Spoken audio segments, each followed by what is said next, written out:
Welcome to Retail's Most Wanted, the podcast that examines the latest issues related to organized retail crime and how retailers and policymakers are fighting back against today's organized crime syndicates. I'm your host, Marty Carpenter, and coming up on the show today, we're going to be joined by Ann Sagans, the Executive Director of the Illinois Organized Retail Crime Association, and Rob Carr, the President and CEO of the Illinois Retail Merchants Association. We're going to talk about policy decisions that led to the problem getting much worse in Illinois, the course correction they made, and of course, where they see things right now and where they think they'll be in this battle against organized retail crime 2 and 5 years down the road. That's all coming up right after this message from our sponsors.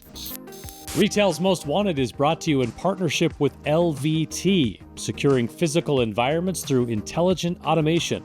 Learn more at lvt.com. That's lvt.com. All right, joining us today, Ann Sagans, Executive Director of ILORCA. That's the Illinois Organized Retail Crime Association. And with her as well as Rob Carr. He's the President and CEO of IRMA, the Illinois Retail Merchants Association. Thanks to you both for being here. Really appreciate it. All right, I want to discuss the Illinois' innovative approach to fighting ORC. And I want to learn more about your partnership between the retailers and law enforcement in creating a model for other states to follow. So let's start there. Can you tell us what drove ILORCA's creation? Why was this necessary, and how did it all come together? I have to go back a ways, and this will take a couple minutes to answer, but it really starts in 2015 when the then Cook County State's Attorney Kim Fox announced that she was no longer going to prosecute felony retail theft unless they had 10 prior convictions or had $1,000 had stolen $1,000 or more in merchandise. And that was simply just, you're not going to be prosecuting anybody at that point. So that sent a message in the Chicago, Cook County area, the most populous in the state, the region, that, essentially it was open season on retailers. And then we saw the pandemic hit, which opened up another opportunity with less people on the street, more opportunity for criminals. And we saw these criminal rings begin to use targets to target urban areas. And then we saw the protests around the George Floyd murder, and the criminal rings took advantage of those very justified protests to really penetrate. And there was no real intelligence gathering and sharing platform in place in Illinois. So that's really what led to it, and a recognition that you had to have that sharing. We had Sheriff Tom Dart, who is the sheriff of Cook County, really step up and show leadership on his own. And we had Attorney General Kwame Auror lead in with us on passing then a statewide law, the organized retail crime law, which also had a component to put in place funding to set up this statewide organized retail crime association, which was the first of its kind in Illinois. Other states have it, but we borrowed from that and we took it, put it on steroids, if you will. That's really interesting to me, the threshold there, 10. I want to make sure our audience understands that. So you have to have been arrested. You have to have 10 priors before the time you were arrested this time. And then you had to have stolen more than $1,000 worth of merchandise. That's even higher than what California was allowing. They were at somewhere in the $900 range, and they right? didn't have the 10 prior felony convictions. So that was a completely different approach that we had seen anywhere else. And it's important to keep in mind, Illinois, under their state law, the felony threshold is $300 or multiple incidents in a 12-month period. So she was really well outside the bounds. Now, she was well within her legal rights under prosecutorial discretion, but it was certainly had created open season on Illinois retailers. So, Ann, I imagine what that does then is it shrinks the number of people who are committing these crimes who you can prosecute, but on the flip side, it probably increases the number of people who are emboldened and will go ahead and commit retail crime. It seems like you're kind of getting the short end of the stick on both ends there. Exactly. Wow, that's really remarkable. So that sort of sets up what my next question was going to be, which is what is it that makes Illinois unique when it comes to dealing with organized retail crime and the challenges associated with ORC? It sounds like what makes you unique is that you just, in essence, decided not to prosecute it other than under very, very strict guidelines. Or is that what makes it unique? Very strict guidelines. And then the Cook County president, Tony Preckwinkle, also had put in place some work with her chief judge to further complicate the prosecutions and the convictions. And then I think when you put in place the fact that Illinois borders 5 other states. We have all seven of the Class 1 railroads, our central geography, 5 of the interstates. You really have a cocktail mix for why we were kind of the perfect location for these criminal rings to come through and transmit goods. We also have the 3rd largest inland port in the world. So it was really great targets of opportunity for criminal rings, which is why, and Ann can talk about this, why we also took and expanded who's involved with the ILORCA here. Yeah, I want to just, I guess, ask this question. How long did it take for you to see a spike after essentially an announcement or a policy change to say that you're not going to prosecute very many people? How long did it take for the problem to get worse? Yeah, well, that's also part of the problem is that they changed the reporting requirements, right? So you were no longer having cops, the law enforcement on the streets in the city of Chicago rightfully said, why am I going to arrest someone and do 2 hours or 6 hours worth of paperwork when I know it's not going to go anywhere, right? So it was very subjective, but you did start to see retailers reporting more and more incidents as you went on. And then as we got closer to 2018, 2019, you really started to see a spike, and then it really ballooned in 2020 and thereafter.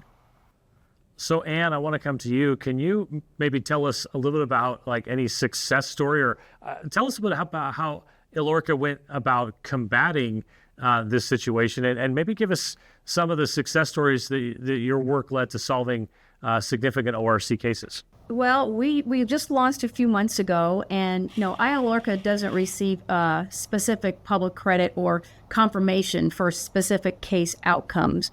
However, we were established to be a hub, as Rob meant, for collaboration, and we're proud to see our mission come to life across Illinois. In recent months, we've seen more and more law enforcement officials, including the Illinois Attorney General's office, work hand in hand with retailers to address organized retail crime in a more coordinated and strategic way, which, as Rob mentioned, really hadn't been happening before. A week ago today, Chicago 7, ABC News in Chicago, had an extensive piece on Cook County Sheriff Tom Dart's successes in the fight against organized retail crime. This piece can be found on their ABC 7 website, and it's really interesting, and I encourage everyone watching this to log on and watch it. We are in regular communication with our law enforcement partners across the state, and we do know our network is helping build relationships that make those successes possible. Marty, if I can, it's also about, you have to get the word out, right? So we're a little bit behind other states, if you will, so we're building this up. It's also there's an educational component as well. I mean, retailers have experienced this, but law enforcement may have experienced it and seen it just as a retail theft. It's teaching them to connect the dots and understand that there may be more going on here than somebody just stealing, a shelf worth of toothpaste whitener or something like that. Yeah. And when you tie it into, quote unquote, larger crimes, right, that it's not just, if you want to say just retail theft, that ties into human trafficking and drug trafficking.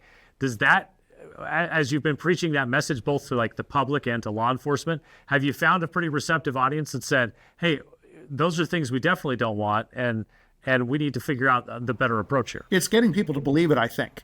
I think unfortunately, at least in Illinois, retail theft was kind of seen as a victimless crime.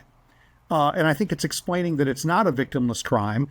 First off, just talk about normal retail theft. I kind of hate the differentiation. But retail theft itself, every time someone steals something, that sales tax isn't collected. And that sales tax funds all the services we rely upon: our fire, our police, our roads, our water, you name it. So every time that's stolen, we're all victims. It's one of the crimes with the most victims. So it's explaining that. And then it's explaining what these proceeds are used for in organized retail crime. People think of it as someone stealing a loaf of bread to feed their hungry kids. We know statistically that's almost never happening. They're using it to fund other illicit activities. In Illinois, we have, particularly in the city of Chicago, we have a big problem with illegally trafficked guns. And it funds that. It funds human trafficking. It funds expansions into other illicit drugs. So it really has a long, nasty tentacles to it. Yeah. And was that a tough message to kind of convey, or did you find a pretty receptive audience with law enforcement? Well, they understood what was going on, so they've been pretty receptive, really receptive. Yeah. How about policymakers, right? I mean, you mentioned right off the top of our discussion that this, and if it didn't start, it certainly was exacerbated by some interesting decisions when it came to how this was going to be prosecuted. So understanding that, hey, you've got to eventually influence policymakers, and maybe the best way to do that is first to make sure law enforcement and the general public understands the size and scope of the issue. Am I on the right path there? You are. The good news is I think in Cook County now that Kim Fox has been replaced by Cook County State's Attorney Eileen O'Neill Burke, who was a former judge, and she is taking a much different approach. One of her first decisions was that she got rid of that policy I referenced before and said she's going to enforce state law. So that is now we're back to that $300 threshold. So that's important. And she joins, some of the other state's attorneys in counties that were surrounding Cook County in doing that. So you now have a more cohesive enforcement mechanism across the different jurisdictions. You also had the attorney generals I mentioned lean into this. When we passed the statewide organized retail crime law, he was with me up to the final day of session till 2 a.m. in the Senate President's office hammering out the final details.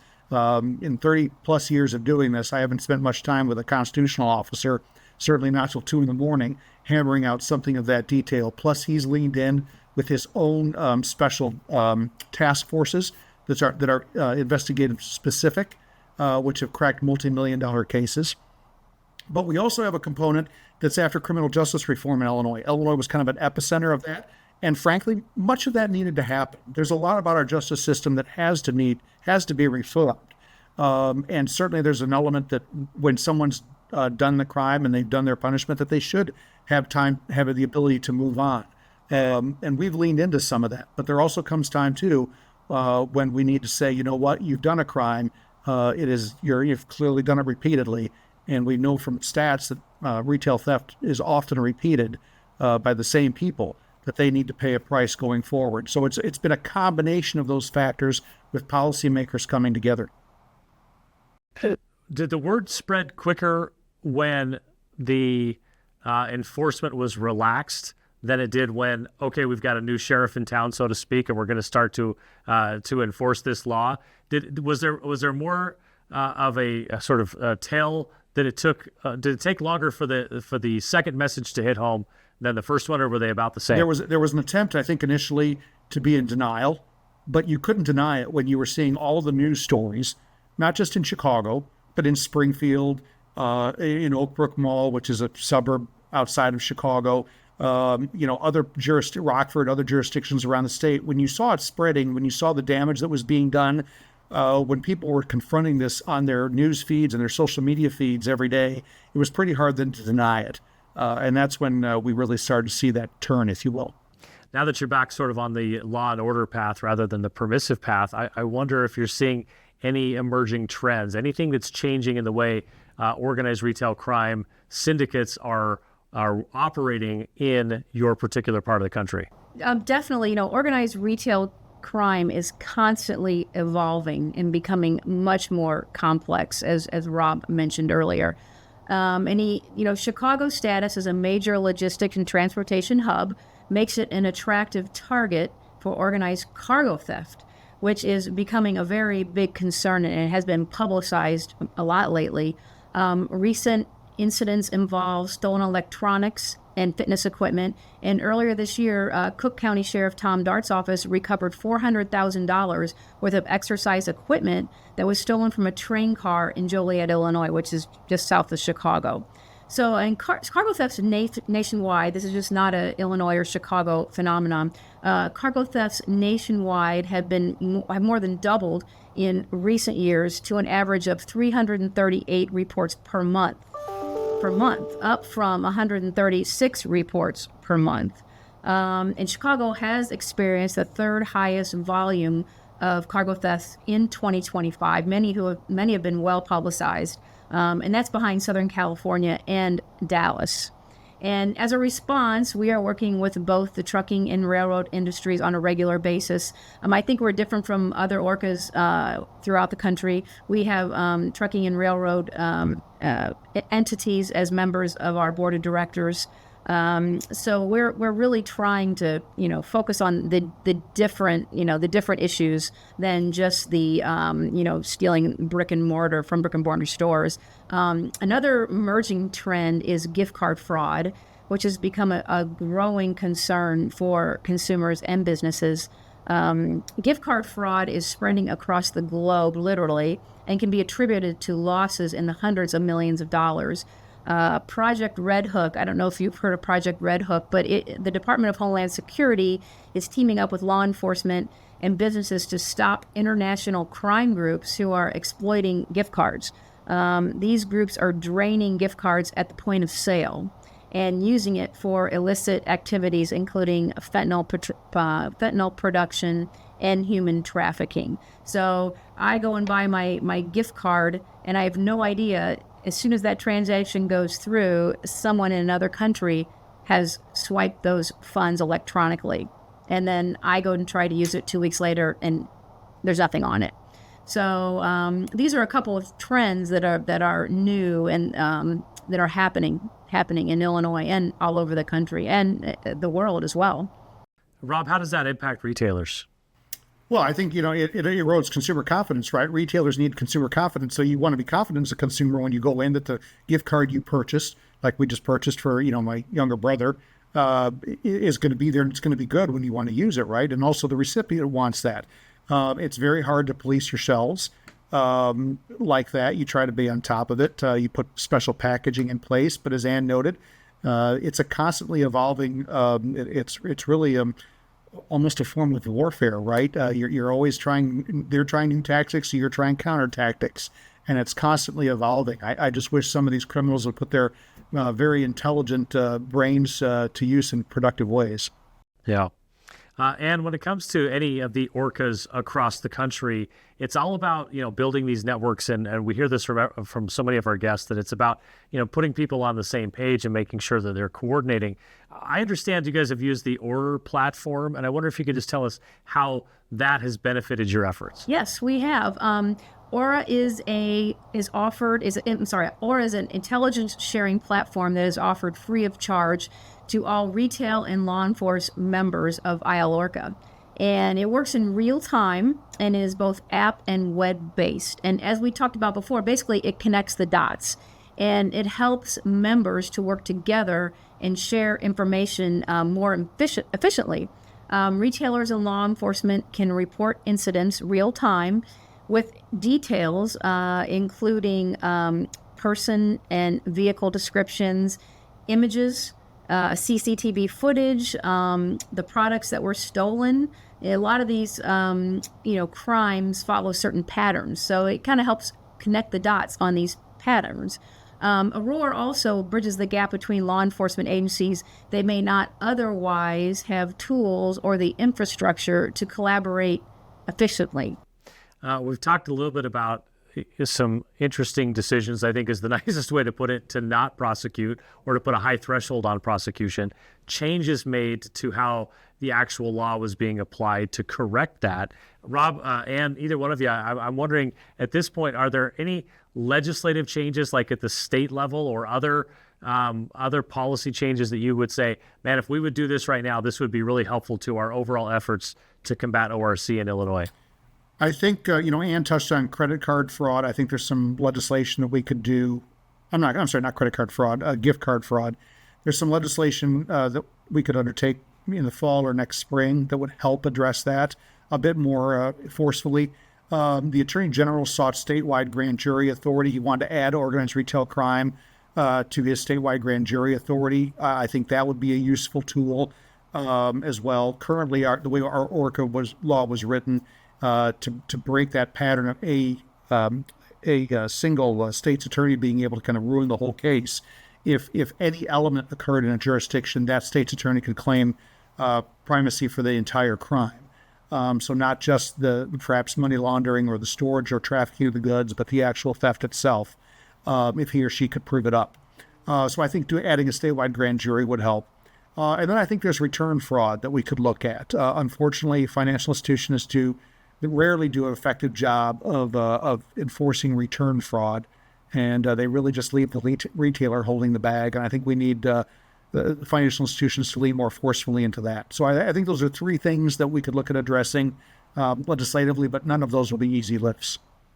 All right, so I want to ask you then, Ann, what's your vision for ILORCA's future impact on retail crime? Where do you think you are now, and where can you be 2 years or 5 years from now? Well, our main goal is to disrupt criminal networks through stronger partnerships, collaboration, faster intelligence, coordinated, and all this coordinated across the state of Illinois. So, I mean, that takes time. However, I think that we really have moved quickly, as Rob mentioned.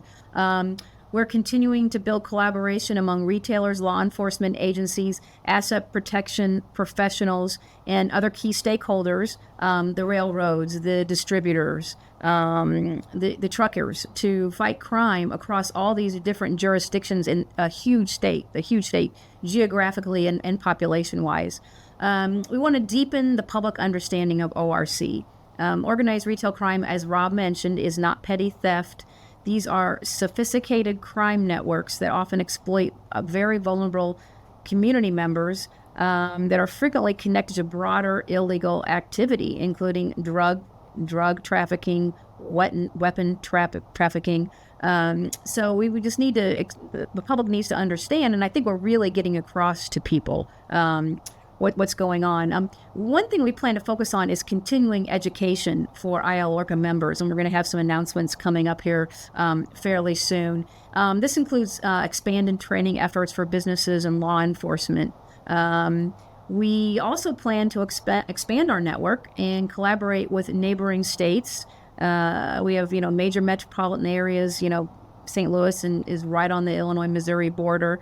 So we'd like to collaborate with neighboring states to achieve a common goal of protecting all of our communities. Yeah. Rob, how about you from the retailer's perspective? Where do you see the state of the battle against organized retail crime, a year, 2 years, or 5 years down the road? It sounds like a bit of a cop-out, Marty, but I think the problem is we don't know what we don't know, right? We're always going to have to be thinking about the evolution of this. And I think that's one advantage of Auror. It's one advantage of getting together as an association and talking through with members. What are they seeing? What do they think they're seeing? What are new trends? What are those tactics that criminal rings are using that we're going to have to counter? So I think as we sit here today, my answer might be different than 3 years from now. I think it's that being nimble and figuring that out. Ann Sagan's the executive director of ILORCA, that's the Illinois Organized Retail Crime Association, and Rob Carr, president and CEO of the Illinois Retail Merchants Association. Thanks so much for your insight on this today for our audience, and thanks to both of you for the good work you're doing to combat organized retail crime in Illinois. Thank you so much for having us. We enjoyed it. All right, that's it for this episode of Retail's Most Wanted. Thanks to our presenting sponsor, LVT. And don't forget to hit that subscribe or follow button so you can catch each episode. We drop a new one every 2 weeks. You can also find us on X, on LinkedIn, and on YouTube. Thanks for being with us, everyone. And as always, keep up the good fight.